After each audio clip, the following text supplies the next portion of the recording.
만드는 언론 여긴 국민 라디오.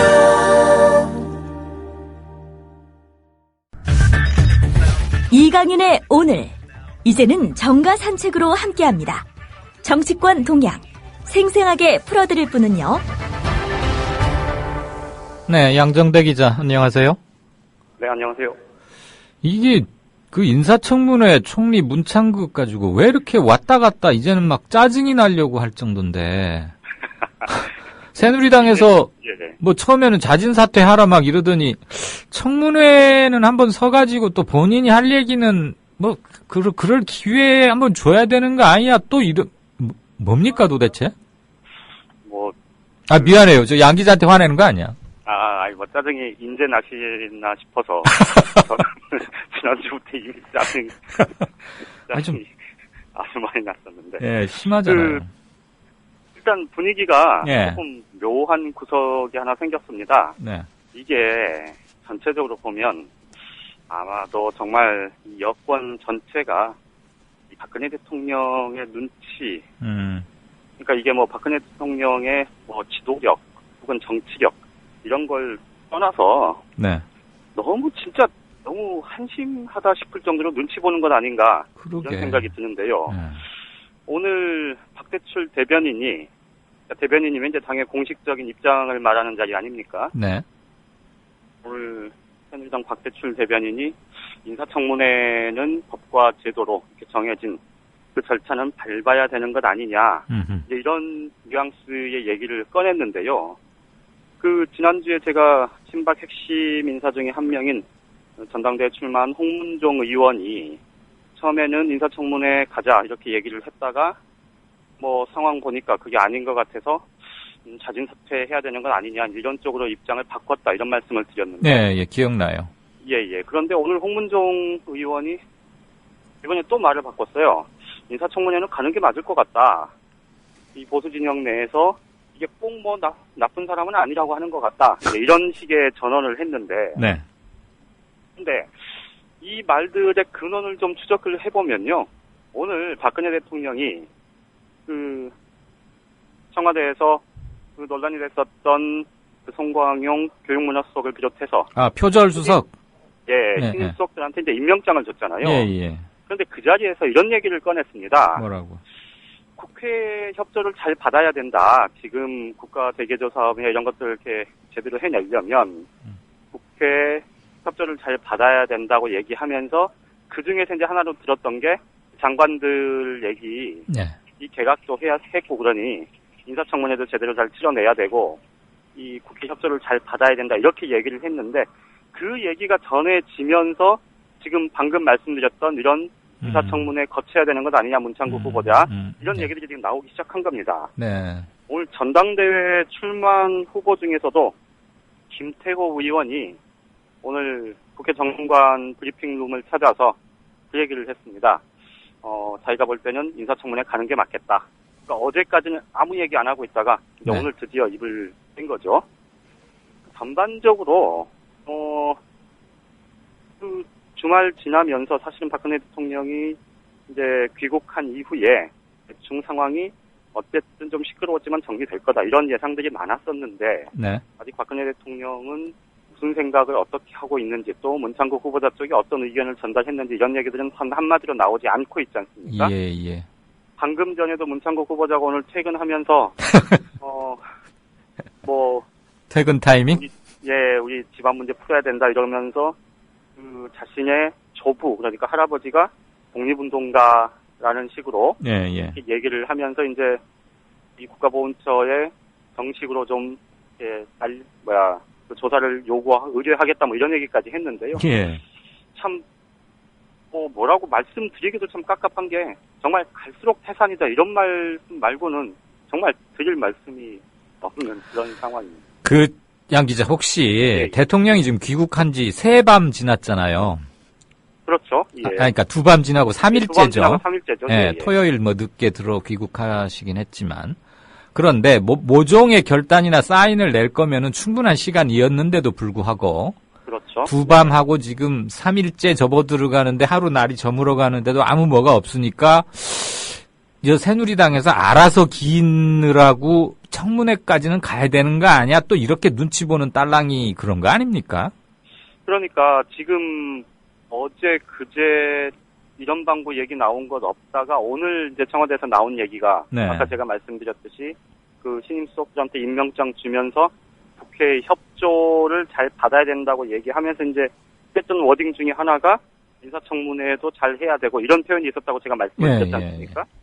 그러니까 이제 방금 지적하신 대로 사실은 그걸 과하게 해석을 한 거겠죠. 예.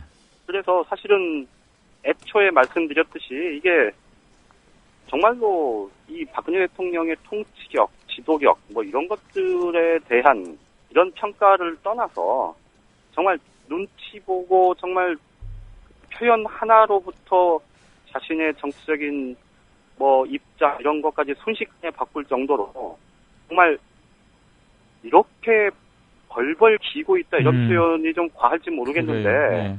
그게 지금 현재 대한민국의 집권 여당의 현실이다. 그러게요. 이게 참 안타깝고 화가 나는 거죠. 저 양 기자의 선배 기자로 뭐 저를 여기시는지는 모르겠지만 제가 선배로서 생각해도 이강윤의 오늘의 앵커를 떠나서 이렇게 무기력하고 줏대 없고 일 못하고 여기저기 눈치만 보는 집권 여당은 처음 봅니다.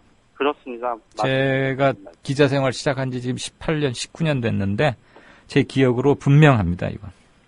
그리고 아까 문창극 후보자 조부 건 민족문제연구소에서 조금 전에 보도자료를 하나 냈는데요. 네.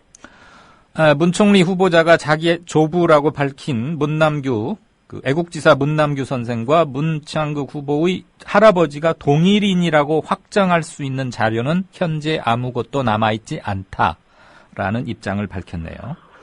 민족문제연구소의 공식적인 견해는 애국지사 문남규 선생은 1920년 삭주에서 전사한 것으로 판단되며 그 외 출생지 등 인적 사항은 특정할 수 없다는 것이랍니다.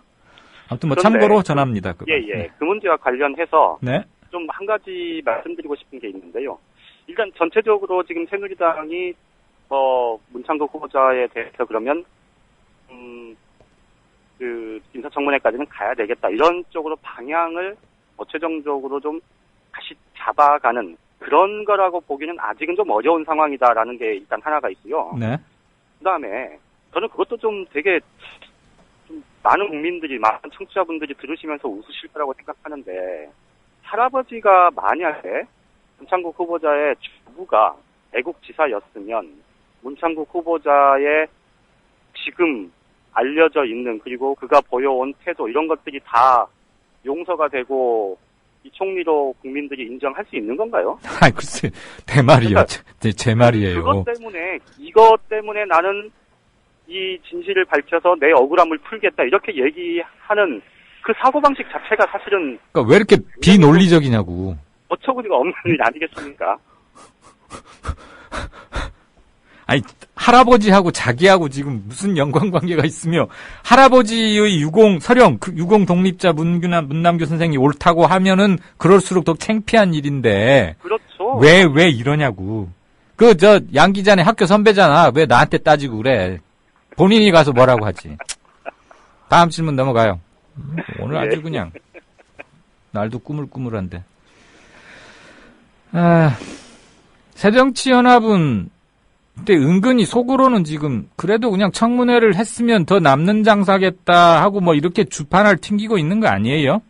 실제 정치적으로 계산만 하면 예. 그렇게 생각할 수 있고요. 상식적으로 보면. 예. 그리고 사실은 뭐 새정치민주연합 내에서 그런 얘기가 우물양으로 나오는 것도 사실입니다. 네. 그러니까 지금 아직 이제 정부에서 인사청문 요청안이 국회에 넘어오질 않았으니까 이 현행법상으로 보면 국회 인사청문 요청안이 온 날로부터 20일 안에 인사청문회를 마치게 돼 있지 않습니까? 예.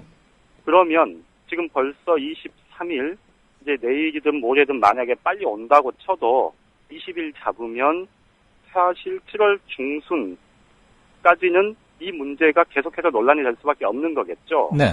거기다가 인사청문회를 하고 나서 본회의 표결 과정에서 특히나 또 논란이 한 번 더 확산될 수밖에 없기 때문에 이게 곧바로 730 재보궐선거에 이런저런 직간접적인 영향을 미칠 수 있다. 이거는 뭐 누구나 예상 가능한 얘기 아니겠습니까? 그렇죠.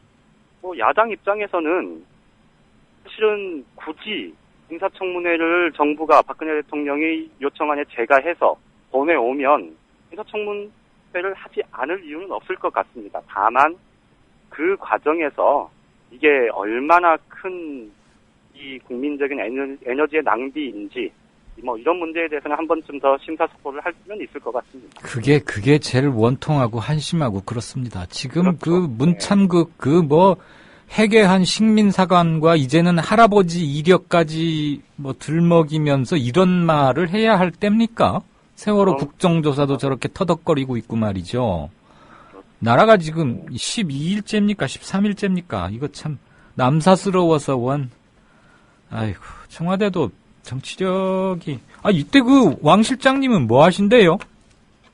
한 칼 안 하시고. 왕 실장께서는 아마 본인이 그러니까 인사위원장이기 때문에 이런저런 뭐 어쨌든 비판의 화살이 본인한테 올 수밖에 없다는 점을 충분히 알기 때문에 뭐 최대한 자제하고 그러겠죠.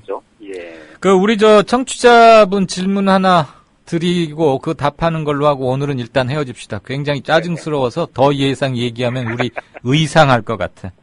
샤크님이 6시 16분 방금 올리셨네. 총리 후보자나 장관 후보자들 있잖아요, 지금. 네네. 후보로 지명된 날부터 급여, 월급 계산해 줍니까? 이렇게 묻는데. 제가 알기로는 정확히는 솔직히 잘 모르겠는데요. 그 문제에 대해서는 한 번도 생각을 안 해봐서. 근데 제가 상식적으로 생각해보면 아니지 않을까 싶은데, 왜냐면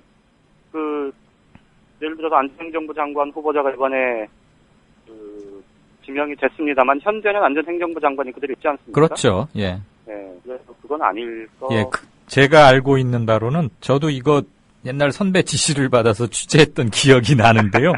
그 뒤로 공무원들 총무처 안행부의 규정이 바뀌지 않았다면 그 전제하에 급여는 나오지 않고요. 일당 개념의 하루 급여, 교통비와 회의 참석비 이런 명목으로 해서 소정의 날마다 계산되는 건 있습니다. 액수는 크지 않는데요. 네. 그리고 지금 문창극 총리 후보자 같은 경우는 차량도 지급이 되죠. 예, 그건 알고 있습니다. 예. 그런 것 같아요. 그러니까 그 돈도 아깝다. 아마 우리 샤크님은 그래서 물으신 걸 거예요.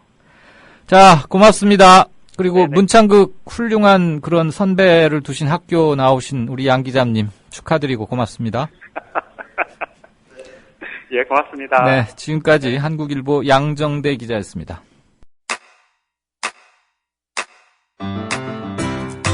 국민라디오 지지하는 4가지 방법 아시나요? 다운로드하기, 별점 주기, 댓글 달기, 구독하기. 국민라디오를 보다 많은 이들에게 전할 수 있는 가장 손쉬운 방법. 다운로드하기, 별점 주기, 댓글 달기, 구독하기.